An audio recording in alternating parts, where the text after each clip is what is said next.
instituciones del Estado y sustraer miles de millones de pesos en pagos, y el tribunal verá en lo adelante cómo operaba esta red.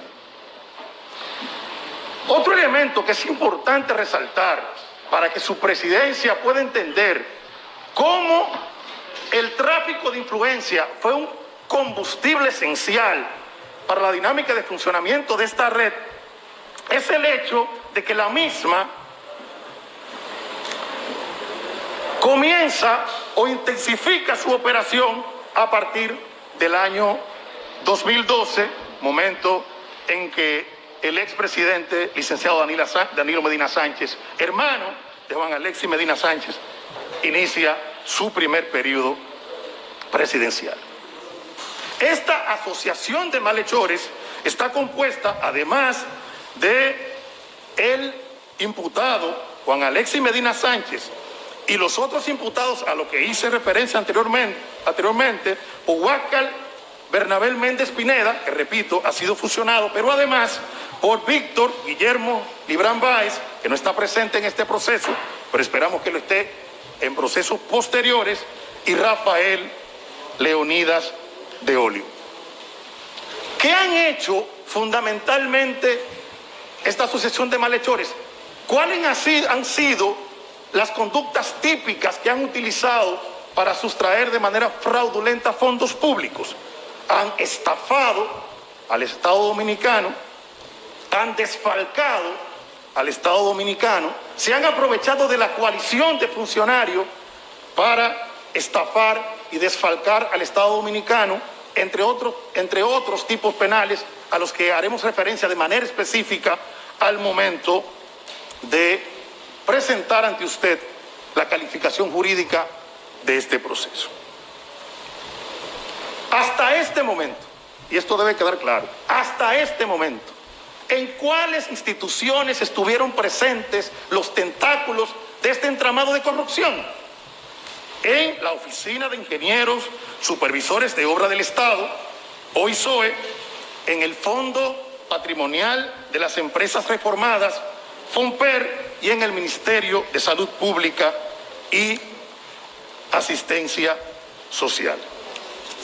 También en la Policía Nacional. Con relación a la Oficina de Ingenieros Supervisores de Obra del Estado, es justo señalar que esta oficina es una dependencia directa del Ejecutivo, es decir, del Presidente de la República.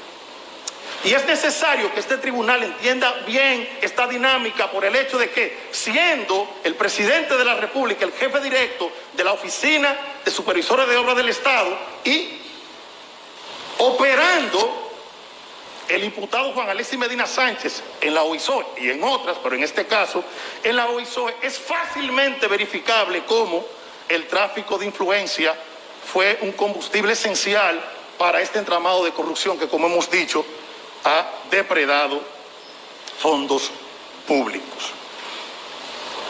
Esa influencia del imputado Juan Alexis Medina Sánchez en la OISOE es tan evidente que en ocasiones se presentaron inconvenientes con personas vinculadas a él que estaban presentes en la OISOE y que el propio Francisco Pagán decidió desvincular de la OISOE y fue obligado por este imputado a contratarla nueva vez.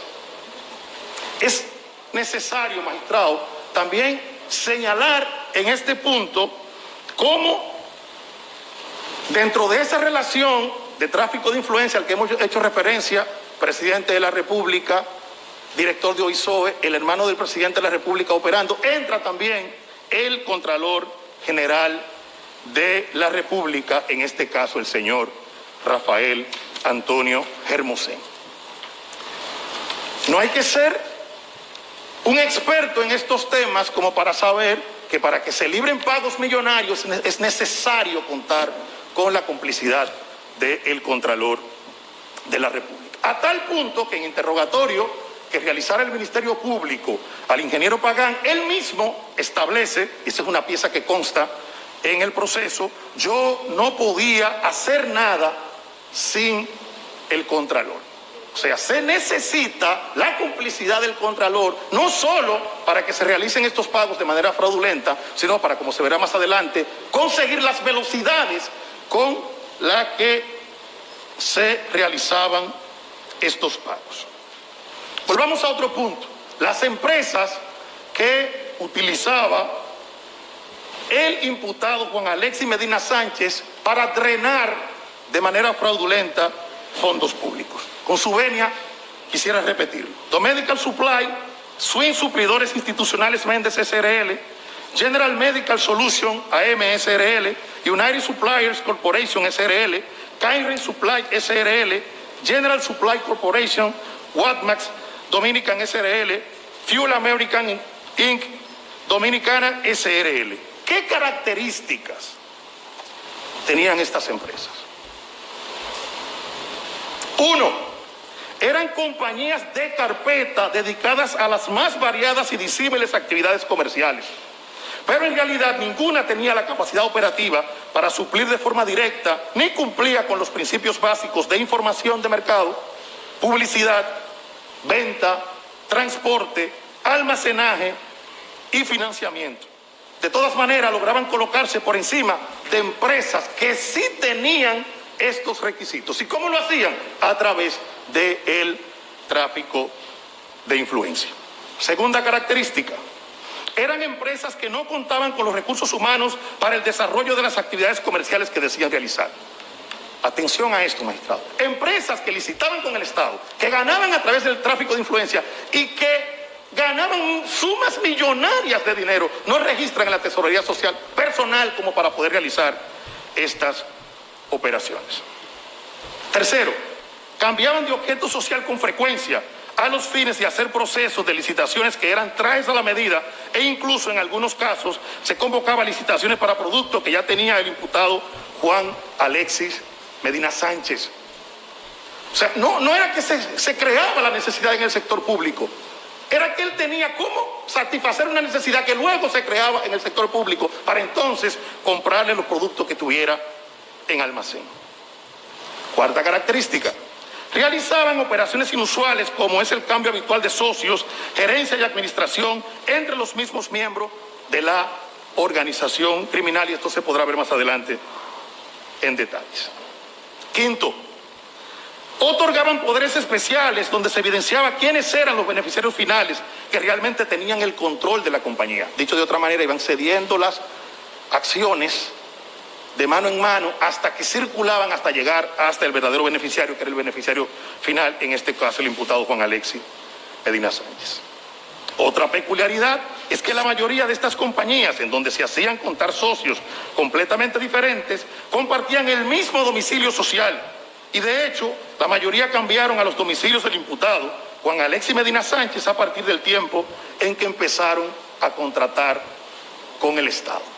O sea, podían estar en una localidad X, pero en el momento que comienzan a contratar con el Estado, comienzan a confluir en una misma ubicación o punto geográfico.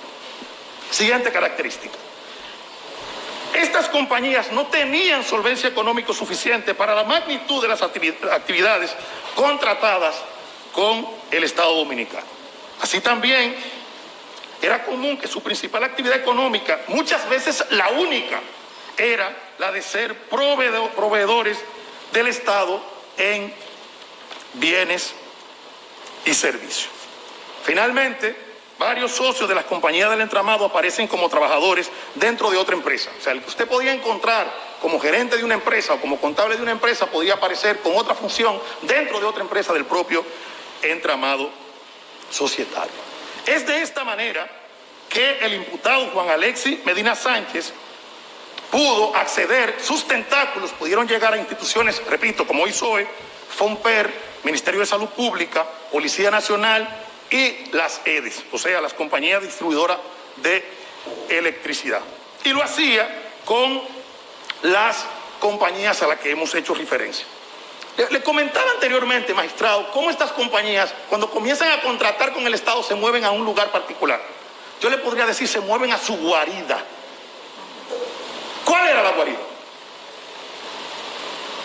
Avenida 27 de Febrero, número 328, edificio RS, sector Bellavista, Distrito Nacional.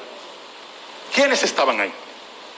Armas Dominicana SRL, Carrier Supply SRL, General Supply Corporation SRL, Domedical Supply SRL, Mybro SRL.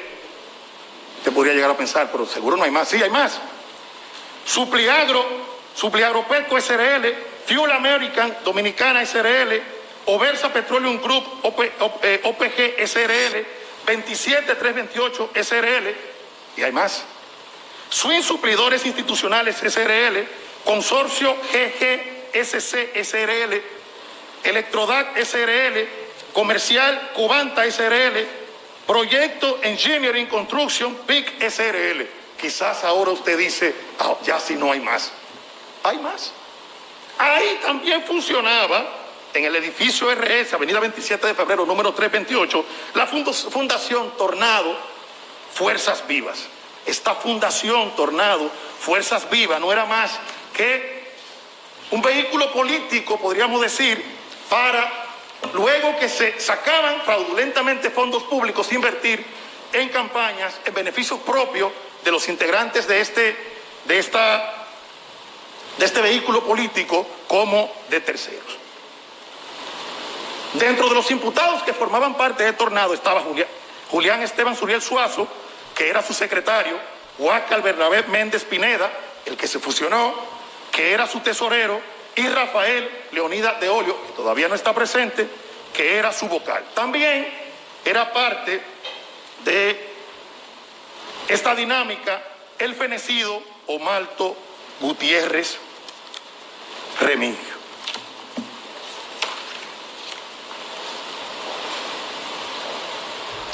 Esto permite, magistrado, interpretar fácilmente cómo, en primer lugar, está el tráfico de influencia, en segundo lugar, se crea un entramado societario que pueda aprovechar al máximo ese tráfico de influencia y sustraer fondos públicos, lo voy a repetir, y depredar fondos públicos hasta más no poder. Para eso, para poder primero sustraer fondos públicos y después inyectarlos a la campaña, para que en la medida de que se inyectaban grandes cantidades de fondos públicos, poder empujar en una dirección política y luego volver al mismo ciclo en el que se iban a seguir drenando fondos públicos. Para eso, el conjunto de compañías al que hemos hecho referencia que utilizaba el imputado Juan Alexis Medina Sánchez, que podría ser considerado no solamente un entramado societario, no solamente un entramado de corrupción, sino un ecosistema que utilizaba el pulpo para poder sacar del Estado la mayor cantidad de dinero posible. ¿Y cuánto pudieron sustraer? Esa sería la pregunta que tendríamos que hacernos a este punto. ¿Qué cantidad de dinero pudieron sustraer del erario público? ¿Qué cantidad de dinero que pudo ser destinada a los hospitales, a las escuelas, a las carreteras, a resolver el problema eléctrico, al desarrollo social, a crear oportunidades, a la educación? ¿Cuánto, magistrado? Hasta este punto, aproximadamente, y permítame, 4.775.128 pesos. Casi 5.000 millones de pesos sustraídos del erario público. ¿Cuántas cosas en beneficio de la nación se podrían hacer con 5.000 millones de pesos que queda en la mano de un grupito, de un entramado societario que se aprovecha de esos fondos para tener vidas de lujo, en detrimento de las grandes mayorías? ¿Y cómo se hizo esto? Ya le hemos compartido las empresas del entramado societario. Mire un ejemplo. Domedical Supply contrató por montos aproximados de 2.600 millones de pesos en el Ministerio de Salud, en el Hospital Central de las Fuerzas Armadas, en el Instituto Nacional del Tabaco, en el Ministerio de Hacienda, en FONPER y en la Policía Nacional. Fuel American contrató por aproximadamente, y los montos están exactos, yo se lo estoy diciendo aproximadamente solo para ahorrar un poco de tiempo, 220 millones solo operando en la Policía Nacional. General Medical Solution, 223 millones de pesos operando en el Ministerio de Salud Pública, en el Hospital Central de las Fuerzas Armadas, en el Ministerio de Hacienda. General Supply Corporation, 1.200 millones operando en el Ministerio de Obras Públicas y en la OISOE.